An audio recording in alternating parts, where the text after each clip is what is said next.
आंखों के सामने अधर्म होते कभी मत देखना। अधर्म करने वाला तो पापी होता है, लेकिन अधर्म होते देखने वाला महापापी होता है। यदि आप में शक्ति है तो उसका सामना करो, और यदि शक्ति नहीं तो चुपचाप चले जाओ, लेकिन आंखों के सामने अधर्म होते देखना महापाप। कह रहे थे कि आज द्रौपदी जी हंस पड़ी।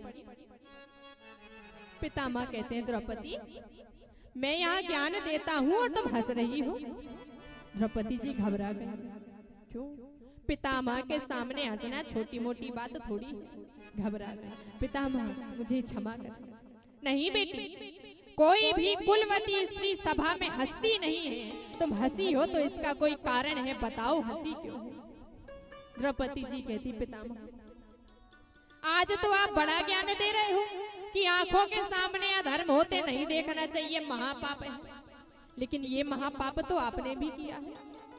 जब भरी सभा में दुष्ट दुशासन मेरे वस्त्र को निकाल रहा था, मेरी साड़ी को चीर रहा था, उस सभा में सबसे आगे आप ही बैठे थे।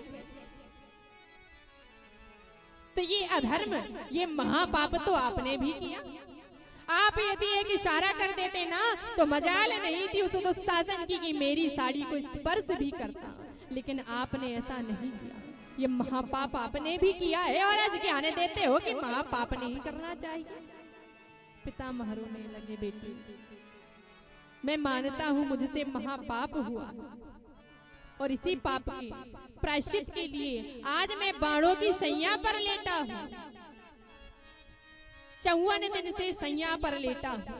2000 बिच्छू एक साथ काटने पर जो पीड़ा होती है ना, वो पीड़ा मुझे प्रतिपल हो रही है। आज दुष्ट दुशासन के अन्न से बना रक्त झरझर